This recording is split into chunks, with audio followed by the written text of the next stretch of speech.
Well, this changes things. I honestly never thought we would get to see this day. Treyarch announced that there's some new Outbreak content, some new Onslaught content, perhaps a super Easter egg in the works, but most importantly, all of the objective-based gameplay that they were focusing on this year in Vanguard Zombies, they're abandoning ship and hopping over to round-based. Now, this is perhaps the most surprising thing to me of this whole blog post. When Vanguard was released and this new mode was launched, we all sort of understood what it would look like as the year progressed on. It was sort of like Outbreak was, start small, a handful of maps, handful of objectives, but then work your way, add more objectives, add more maps, add more mechanics, add more little tiny things so that at the end of the season, you kind of felt like, yeah, this was a whole big mode that wasn't all too bad. I guess bite-sized, more easily to add pieces because it's a little bit easier to add a map. It's a little bit easier to add an objective in one of these modes and then completely abandon that easy route, I guess, and focus all of your efforts on a round-based experience. I mean, a round-based experience takes so much time and so much effort. I don't think the community truly realizes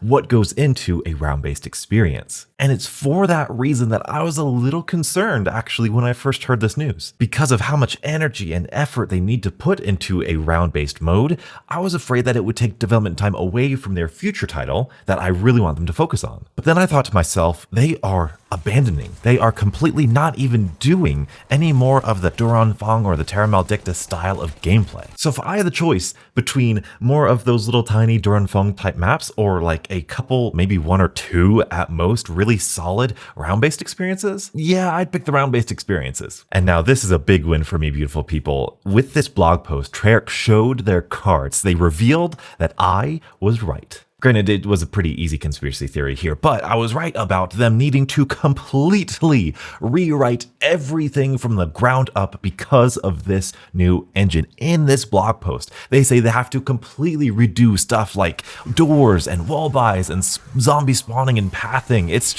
insane to think about how much they didn't have when they started Vanguard Zombies. So because all of that stuff that they need to rewrite from the ground up, this round-based experience, they say, is going to be here sometime after Season 3. This gets me a little worried. They didn't say Season 4. They said sometime after Season 3, which means Season 5 is after Season 3. Season 6 is also after Season 3. So to me, all they're saying with this is that it's not going to be here by Season 3. It may be here by Season 4, but I'm going to guess Season 5. But there's only 5 seasons this year, presumably, so who knows when we're going to get this. That being said, be patient, be kind. It's insane that they even abandoned everything that they're doing in favor of this. This is a huge step in the right direction in terms of the community-Treyarch relationship. It's so good, Treyarch. Thank you. Speaking of that, what map are we even going to get? Well, we are getting Shi-No-Numa Reborn. From what they described, they're adding in a main quest. There's going to be a new area of Shi-No-Numa. There's going to be remastered Easter eggs, they say, a wonder weapon quest. So I wonder if that's just going to be like a ray gun or that shield again. I'm a little weary of these main quests and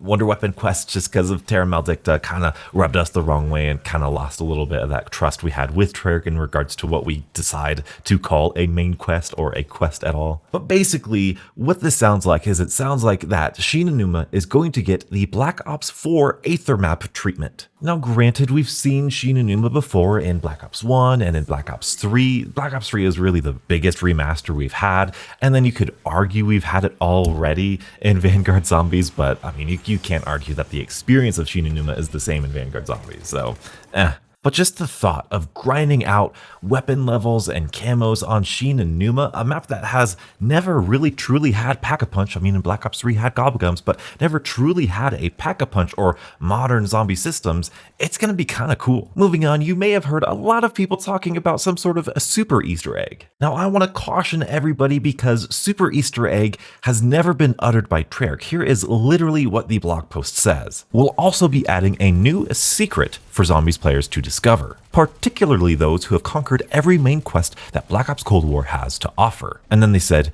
you'll have to discover its location on your own. And depending on how many you've managed to conquer so far, talking about the main quests in Cold War, over a dozen unique rewards could be waiting for you, including a permanent upgrade in every zombies map. Now, to me, this doesn't sound like a whole big, like, Mephistopheles grandiose sort of main quest style of Easter egg. So if you're expecting that, well then I guess you're probably going to be disappointed. I think this is going to be some really small sort of like go to this location or interact with these couple things and you're going to get like a free Aether tool or a chalice for your pack-a-punched weapon or something like that. Overall, I'm excited, but I'm not setting expectations super high. Additionally, for Outbreak content, we are going to be getting the Abomination as a HVT and just a boss zombie in there, which is pretty cool. But if we're talking about Outbreak content, Treyarch, I think the community would really appreciate the Chrysalax as well as the Cerberus. That would be super fun. And there's also a new mode. This is similar to that like Halloween mode they had. It's kind of like Warzone with like a closing circle, and apparently you have to just survive for like 10 minutes or something, which is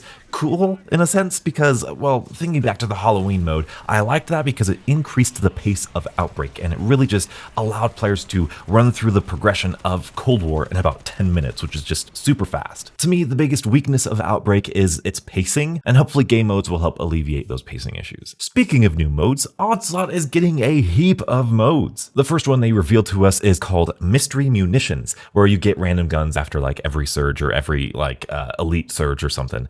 This one's not kind of my cup of tea. I really like my weapon. I really like the gunsmith. I really like customizing the weapon that I'm going to use for the entire game. So random weapons, not really excited for that, but could be fun. Now, if it was like gun game and zombies, I think could be super popular and super fun. I don't know why they haven't capitalized on that yet. I think that would be really fun. But anyway, there's also what they call Onslaught Accelerated, which to me, my hope of this is just like it's normal Onslaught without the downtimes of the orb falling around. So it's almost like Onslaught Containment, but with the bigger maps, which would be so much fun. Then there's Onslaught Diminishing Light, which might mean like, you know, maybe the orb is getting smaller for every time you move around. And then Onslaught Elite, which maybe means there's like more elites or something. I don't know. But the mere fact that they are toying around with Onslaught and Outbreak still so much is such a positive thing to me. This is a sign that they are still wanting to try out these modes. And honestly, I think of all of the modes in the entirety of zombies, including Grief and Turned and all that stuff, I think Outbreak and Onslaught